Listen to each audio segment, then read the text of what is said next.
को स्टार्टिंग करने के लिए उसमें दिक्कतें आती हैं, और जब हम संघर्ष करते हैं तो कम लोग साथ देते हैं, ज्यादा लोग मजाक उड़ाते हैं। लेकिन धीरे धीरे जब आदमी उस काम में संघर्ष करता है, मेहनत करते करते कामयाब होना शुरू हो जाता है, तो बहुत सारे लोग उसके साथ आना शुरू हो जाते हैं। तो कंपनी के बारे में आप लोगों को पता होगा, यहाँ पर कंपनी क्या है, कंपनी का नाम AWPL एसबीपीएस मैनेज प्राइवेट। हम लोगों का मेन मिशन क्या है? हम लोगों का मेन मिशन है healthy India is wealthy India, कि पूरे हिंदुस्तान के अंदर लोगों को शारीरिक रूप से यानी बीमारी से बचाए रखना और बेरोजगारी जो बढ़ती जा रही है उसको कम करना। क्योंकि कोई भी सरकार आ जाए, चाहे मोदी जी आ जाए, चाहे राहुल गांधी जी आ जाए, चाहे केजरीवाल जी आ जाए, किसी भी सरकार के बस की ये बात नहीं है कि महंगाई को कम कर दे या घर घर में रोजगार दे दे। तो इतने ना तो रोजगार हैं और ना ऐसी कोई दवाई ऐसी मशीन आई है जो रातों रात बीमारी ठीक कर दे। तो इसलिए कहीं ना कहीं हम सब ने, यानी हमारी कंपनी के MD CEO mister Sanjeev Kumar, जोरदार तालियां, एक्स आर्मी मैन, उन्होंने अपनी आर्मी मैन की जॉब से आने के बाद अपने दिमाग को तेज दौड़ाया और दिमाग से लगा कुछ ऐसा काम करना चाहिए जो घर घर में हर चेहरे पर मुस्कुराहट आए, क्योंकि हर घर में आदमी परेशान है बीमारी को लेकर, बेरोजगारी को लेकर। तो उन्होंने एक ऐसी कंपनी की, एक ऐसे सिस्टम का निर्माण किया जिसका नाम है AWPL, यानी हमारा मिशन है हेल्थी इंडिया वेल्थी इंडिया। हर घर जाकर लोगों को ये जागरूक करना कि कैसे खाना है, कैसे पीना है और किस तरह से अपने आप को क्या करके बीमारी से बचा जा सकता है। और दूसरी बात, उसी सिस्टम को अगर एक आदमी चाहे तो उसी सिस्टम से तो थोड़ा सा तेजी से करके वो जहां गुलामी में रह के 8,000, 10,000, 15,000, 20,000, 50,000 महीना कमाता है, वो यहाँ से लाखों का हफ्ता भी कमा सकता है अगर वो चाहे तो, और नहीं तो वो लोगों को बहुत सारी बीमारी से बचा सकता है।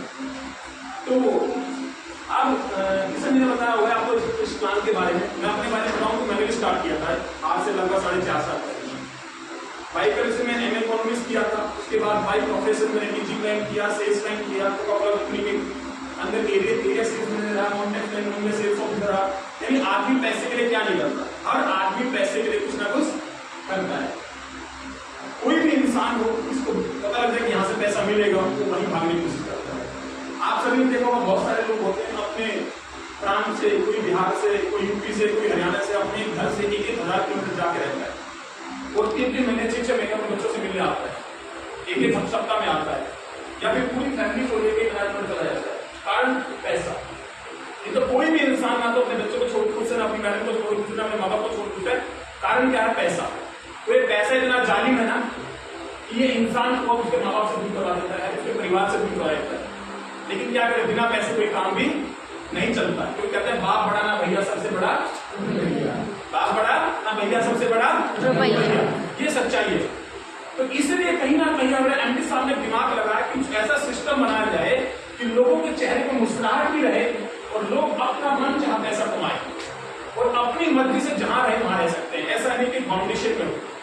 दूसरी बात, नौकरी में आदमी पैसा कमाता है, बहुत सारी कंडीशन होती है। आप इतने पढ़े लिखे होने चाहिए, आपके धर्म जाति होनी चाहिए, आप यहाँ के रहने वाले चाहिए, क्वालिफिकेशन चाहिए, ये एज होनी चाहिए। लेकिन यहाँ पर कोई भी कंडीशन नहीं है। कोई भी आदमी कहीं भी रह के किसी भी रंग का हो, कितना भी पढ़ा लिखा हो, लेडीज हो, जेंट्स हो, पढ़ा लिखा हो, अनपढ़ हो, कोई कंडीशन नहीं है, वो जितना मर्जी पैसा कमा सकता है। और वो लोगों के चेहरे पर मुस्कुराहट लाती है, लोगों को ठीक करते हुए। सबसे पहला मिशन हमारा क्या है कि पूरे हिंदुस्तान के अंदर इस जो बीमारी फैलती है उसको कम करना। क्यों? अब हम बीमारी कैसे कम करेंगे? ना तो हम डॉक्टर है, ना आप डॉक्टर, ना आप डॉक्टर, ना हम डॉक्टर है। लेकिन फिर हम बीमारी कैसे करेंगे? लेकिन क्या हमारी दादी अम्मा डॉक्टर हुआ करती थी? क्या हमारे दादा डॉक्टर हुआ करते थे? लेकिन जब कभी चोट लग जाती थी तो दादी क्या करती थी? हल्दी लगाती थी, हल्दी का दूध पिलाती थी। आंख में कोई चीज लग जाता था तो पल्लू को ऐसे फूंक मार के लगाती थी। तो क्या वो डॉक्टर थी? वो नहीं। लेकिन वो देसी नुस्खे अपनाकर हमारे दर्द को कम कर देती थी। पहले बड़े बड़े ऑपरेशन डॉक्टर नहीं हुआ करते थे। जब कट फट जाता था तो पट्टी लगाकर, बांस की पट्टी लगाकर हड्डी को जोड़ दिया जाता था। बड़े बड़े जब युद्ध हुआ करते थे उनके अंदर क्या है, बहुत सारे ऐसे लोग थे जो देसी इलाज कर देते थे। वो डॉक्टर नहीं थे, वो आयुर्वेद के ज्ञाता थे, उनको आयुर्वेद का ज्ञान था। तो इसी तरह से उस संगत में रहकर हम लोग भी धीरे आयुर्वेद की शिक्षा को सीख रहे हैं और लोगों को प्रमोट करते हैं।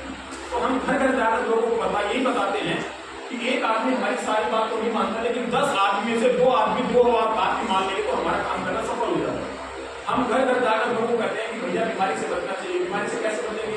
क्योंकि आजकल की दिनचर्या इतनी फास्ट हो चुकी है, हम जानते तो हैं मानते नहीं है, जानते तो हैं मानते नहीं है। हमें पता है कि सुबह देरी उठने से नुकसान होता है, लेकिन भैया हम 60-10 बजे सोने लगते हैं। पता है कि 6 बजे उठना चाहिए, लेकिन नहीं उठते हैं। 6 बजे उठते हैं, व्यायाम करना चाहिए, लेकिन नहीं मानते हैं। हमें पता है कि शाम को खाना खाने के बाद तुरंत नहीं सोना चाहिए, फिर भी सो जाते हैं। हमें पता है कि हमें तुरंत ठंडा गर्म से बचना चाहिए, लेकिन फिर भी सारे काम करते हैं।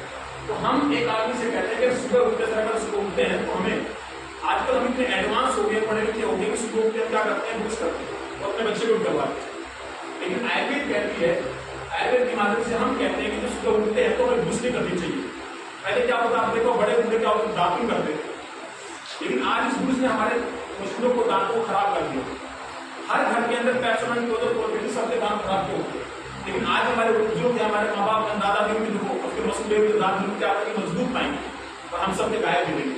ऐसा है कि नहीं?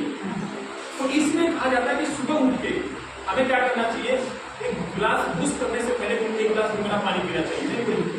गुनगुना पानी पीना चाहिए ताकि हमारी ये जो मुंह है, इसके अंदर जीवा है, इसके अंदर एंटीबायोटिक लार बनती है। तो गुनगुना पानी पीते तो लार पेट के अंदर जाके बहुत सारी बीमारी को ठीक करती है। हमें कभी भी खड़े होकर पानी नहीं पीना चाहिए, क्योंकि खड़े होकर पानी पीने से आने वाले 4 साल 5 साल के बाद हमारे घुटने खराब होने वाले हैं, जो किसी भी एज का। तो कभी भी हमें खड़े होकर पानी चाहिए, एक सिप के अंदर पानी नहीं पीना चाहिए। हमें कभी सप्ताह में एक बार कम से कम दूध के अंदर हल्दी डाल के पीनी चाहिए। हमें पिसे हुए मसाले बाहर से नहीं लाने चाहिए, साबुत मसाले लाते घर पे पिसने चाहिए कि बहुत सारी बीमारी से हम दूर रहें।